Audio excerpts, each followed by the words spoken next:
that there can be sadness there, undeniably, living its own life, and yet there is no sadness. And in that...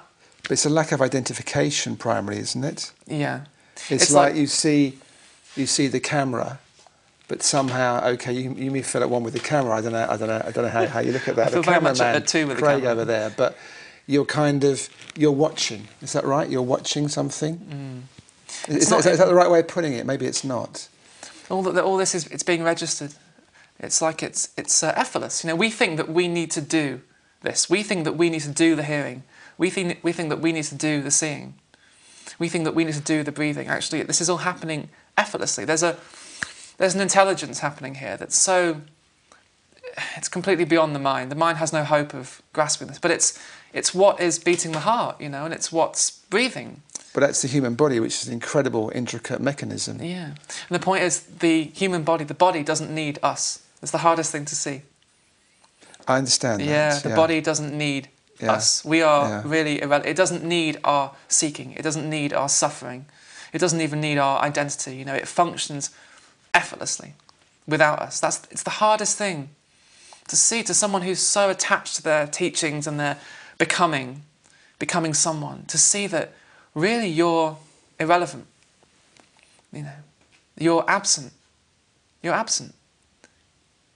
And yet, it's not a dead, cold, detached absence. It's a very alive, very full absence that's full with everything that's happening. It's very live. Actually, that absence is absolute presence. So we talk about, you know, being present, being in the now. Actually, when you're fully in the now, you're not there. So really, you can't be present. It's not something that you can do. But it's there, even in the absence of you. The ironical thing, though, is that's one of the first things that you try and learn when you go on a spiritual path is to be present. Yeah. And you kind of, you know, you can, there's the sort of Bennett or goes, you have to exercises in being present.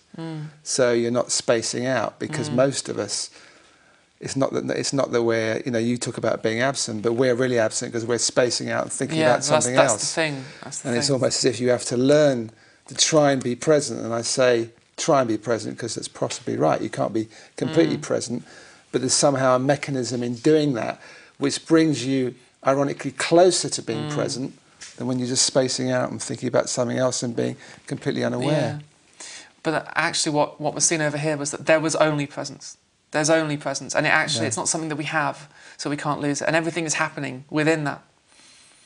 So even all the seeking and the spacing out and the suffering is already happening in the most perfect present. It's what holds everything. So everything is already embraced. Oneness is already embracing everything. And it denies nothing, it resists nothing. It even allows the most intense suffering to play itself out. But really, you know, and this is seen in the image of the cross, you know, Jesus on the cross, that at the heart of the most intense suffering known to man, right at the heart of that is God, is eternal life, is eternity. You know, it's not to be found through as an escape from suffering. It's right at the heart of suffering. And it's like right at the heart of the most intense suffering, it can be seen that there's nobody there who suffers. But you see, that's interesting, because let's say you've probably seen the TV recently, the suffering in Burma and China, the cyclone and the earthquake. People lost their homes, their loved ones, they've got nowhere to live, they may be injured and there's no medical help. There's a lot of suffering there. Does that affect you at all? How is that you see those pictures and you feel interconnectedness somehow, or interconnectedness is something happening? Well, yeah, you know, it's myself in Burma. It's myself, you know, in the earthquake, it's myself starving in Africa. That's right. Yeah. It really is. It really is, because it's all one. You know, so people sometimes hear the message of non-duality and they think it's about sitting back and doing nothing. You know, they think it's about sitting back and just seeing, oh, it's all just a dream, it's all just a story. There's no one there suffering. Actually, in the clear seeing that there's nobody here who suffers, you know, and that suffering is just a story, that there can be effortless action to help where help is needed. But it comes from a place where you just don't know.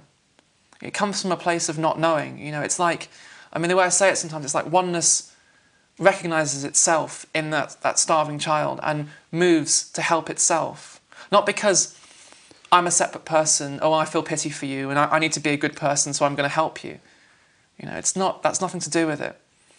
It doesn't come from a place of a set morality. It's like in the seeing that it's all one. Somehow, and this is the mystery of the universe, this is the mystery of the universe, somehow it moves to help itself because it only sees itself. So it sees itself as the starving child, it sees itself as the earthquake victim. And then it moves to do something, if that's possible. Or it might not, you see, it might not. But there's no way of knowing. There's no way of knowing. It comes from that place of no thought, of not knowing. It doesn't come from a place where I'm separate from you and I'm suffering because you're suffering and I feel pity for you and I'm going to try and be a good person. You know, it doesn't need that. You know, the universe doesn't need our pity. It doesn't actually need our suffering. Just to see it in clarity is to end it. And then there can be a movement to help. And what form might that movement to help take? There's no way of knowing. Yeah. There's no way of knowing. It's like the moment you have an idea of what you should do to help, the moment you have a set agenda, it's like, you know, the moment you think the most important thing in the world is saving the rainforest, you might miss the old lady who's crossing the road and who needs your help at that moment, you know? The moment you're coming from a set idea of what's right and what's wrong and what needs to be done, you might miss the old lady who in that moment is more important than all the rainforests because she's there and she's in front of you and she is yourself. So this comes from a place of, there's no structure to it, there's no way of knowing, but somehow, and I don't understand it and no one understands it, it's just the mystery of creation. Somehow oneness recognises itself. It's God meeting himself, you know. You could use the word God. It's God seeing himself everywhere.